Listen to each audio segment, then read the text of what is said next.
This time it's Colorado's head coach, Karl Dorrell. This one's kind of expected. This one is kind of, you see it, the writing's on the wall.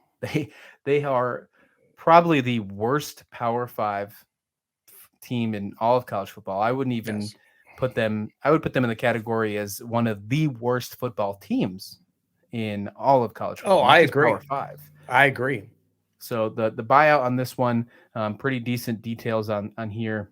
Sure. All right, so the buyout on this one, Darrell, he completed half of his 5-year contract, so he's going to get a buyout of $8.7 million. How about that? Think about that. You coach one of the historically worst college football teams, and they award you with have a good time, go spend a nice vacation for the next few weeks with this nice $8.7 million check. Wow. Pretty interesting there. The next interim coach will be Mike Sanford for the Buffaloes. He was a head coach for Western Kentucky a few Lucky. years back and has 17 years of coaching experience. So it's not a huge step back for the Buffaloes. Obviously, this team has a lot to do when it comes to rebuilding and trying to figure out. When I think of Colorado, I think of the late 90s. This team used to be amazing. This team was, I mean, if you thought of college football, you thought of Colorado Buffaloes. You were so excited to watch college football on Saturdays and hope that you could catch a highlight or two of them on ESPN. Because where I grew up in Western New York, we weren't getting those games. But you wanted to catch something. That is not the case this time. You avoid them like the plague. What's your thoughts on this firing here? Obviously, not as exciting as the Paul Chryst one. And again, it won't attract as exciting candidates as like a Bill O'Brien, maybe. But there is a need for a big time coach or someone to change this culture to bring Colorado back to its glory days. Oh, absolutely. This was a Kevorkian firing because really you needed to put him out of his misery. I mean, he jumped out of the gate 4-0, and then after that, it was nothing. I mean the offense. You always hear this cliche, and I always hated it. Was very vanilla, but it was just a vanilla offense. I'm not sure they would score points in an intramural flag football league, let alone a Power 5 conference. It was just a bad offense. I mean, defensively, they were just brutal. They lost. Let me see their games this year. 5 losses by at least 23 points or more. Yeah. And over his time there, I think the average loss was like 17 or 18 points or more. At a program like Colorado, you just cannot do that and expect to save your job and save recruits. I mean, in the transfer portal, they've lost 2 kids to USC this year. They lost another one. Where did he go? Oh, he went to Michigan State to follow his the former Colorado coach, Mel Tucker. But yeah, I mean, thankfully that happens. I think Colorado also realizes, you know what? We're not going to be part of the Big 12. We're not going to be part of the Pac 12. If they do some kind of merger, we're going to be kicked aside. So maybe go to the Mountain West. So a guy, like Sanford might make sense for them. Because, I mean, I don't see them staying in a Power 5 conference. I simply do not.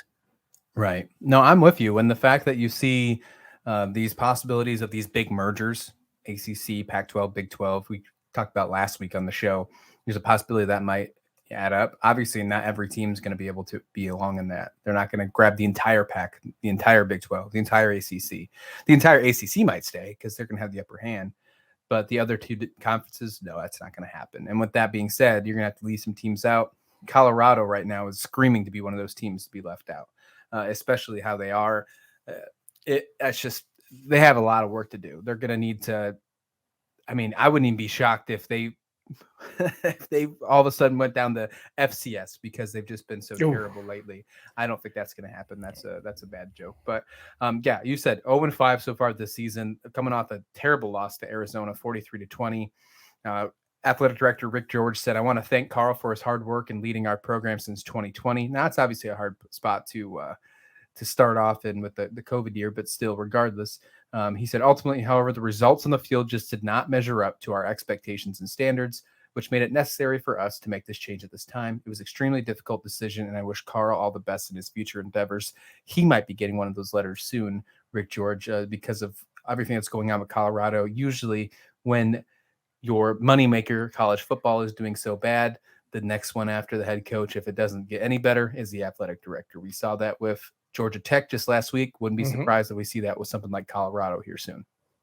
I know, I agree. And it's not like Dorrell everybody was super excited when he was hired. I mean, Tucker left pretty unexpectedly and pretty quickly. So they had to kind of scramble a little bit. But even when he was an offensive coordinator, he was, as my studio falls down, he was criticized for having a very predictable, very bland offense.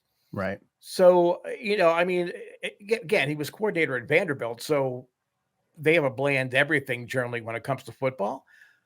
But still, I mean, how can you have a guy like that take your program to the next level? I just don't see it. I mean, sort of like we were talking about with the Chris firing, they have to do something big because Colorado, like you said, I mean, they used to be a huge deal and nobody played football the way the University of Colorado did. Right. Yeah, I mean, they were doing things that are commonplace now, but when Colorado was doing it, they're like, oh my God, I don't understand. So it's going to be a tough road to hoe. I think if Colorado is smart, at least until things settle down, don't put up a big fight if they get left behind in some kind of conference merger, then go in with Colorado State and, schools like that, be a regional power for a while, Boise State, all those schools.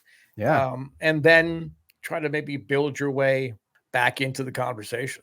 I think the best thing for Colorado would be to accept a bid into the Mountain West and be a team that could possibly be more competitive in there because they're just outmatched in the Pac-12 right now. They're outmatched. And while they're rebuilding this culture, moving down to a G5, I think would be a great decision.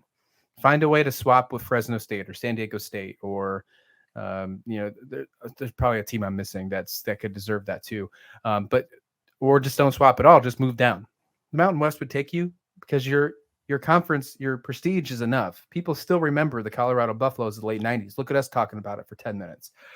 So the Mountain West would be more than happy to talk about it because I'm pretty sure out of all the conferences in college football, the Mountain West is the least talked about.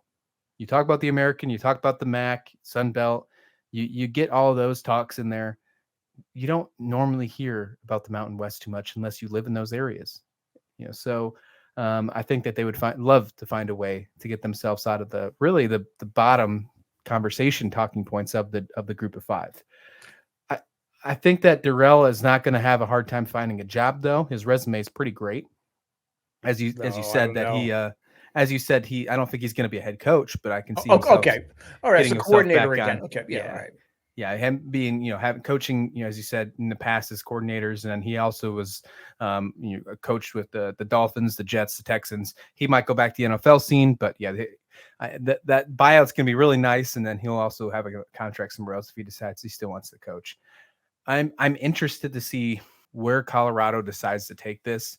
I think this is almost identical, if not worse, than to the Arizona State gig, where they need to desperately find someone who changes the culture. Yes, and I was racking my brain trying to think, who that guy would be. You would think because it is University of Colorado, Denver Metro, it would be a really enticing place to come coach and recruit. But I wonder if the luster has just gone off to such a degree that you can never make it shine again.